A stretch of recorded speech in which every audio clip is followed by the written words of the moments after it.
বকুৰ সন্তলিত অসম চৰকাৰৰ কৃষি বাণিজ্য আৰু ৰূপান্তৰ প্ৰকল্পৰ শিলান্যাস সাংসদ কুইন ওজা, বিধায়িকা নন্দিতা দাস, জিলা উপায়ুক্ত কীৰ্তি জল্লিৰ।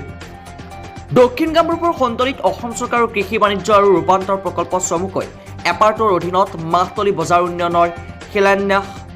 বৃহত্তৰ সন্তলী চৰাঞ্চলৰ একমাত্ৰ কৃষি শস্যৰ এক নিৰ্ভৰযোগ্য মাহতলী বজাৰত স্থাপন এই শিলান্যাস। শনিবাৰে কৃষি বাণিজ্য বিপণনী অসম চৰকাৰৰ বিশ্ব বেংকৰ অৰ্থ সাহায্যত এপাৰ্ট প্ৰকল্পৰ অধীনত 15 বিঘা মাটিকালি সামৰি স্থাপন হ'ব এই প্ৰকল্প।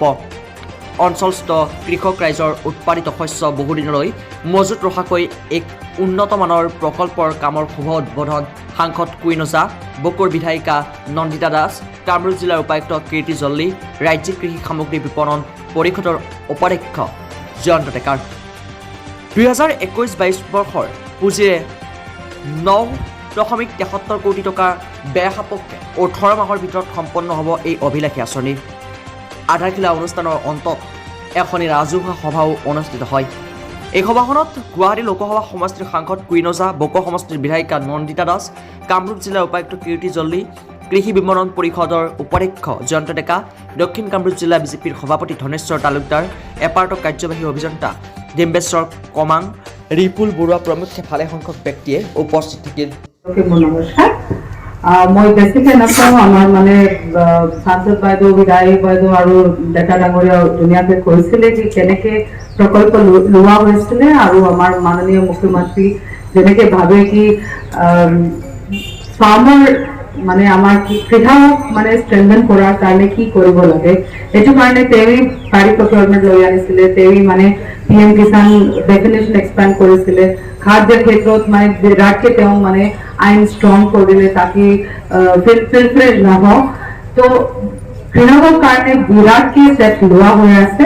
মই আপোনাক অনুৰোধ কৰোঁ এটাই কি আমাৰ কণ্ট্ৰেক্টৰ যে কাম কৰি আছে তেওঁক আপুনি সাপোৰ্ট লাগিব, আপনাৰ কোঅপাৰেশন লাগিব, কাম ভালকে কৰিব লাগে। मैं कॉन्ट्रैक्टरों को यही अनुरोध करूँ, आपके नेक्स्ट जनरेशन के लिए भी ये एक अच्छा सा एसेट बन जाएगा ताकि ये farmer development and overall economic upliftment हो जाए।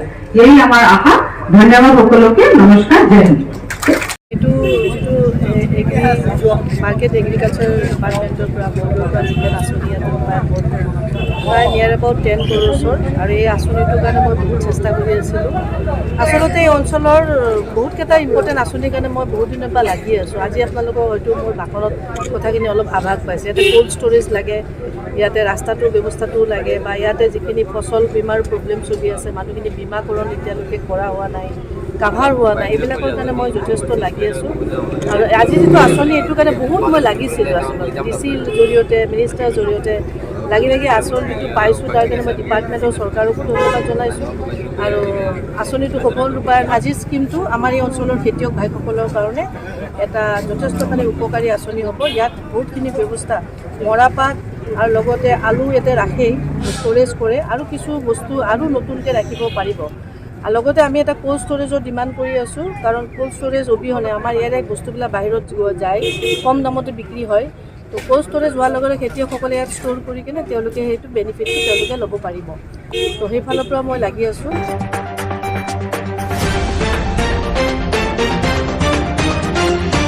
News desk report, news time any.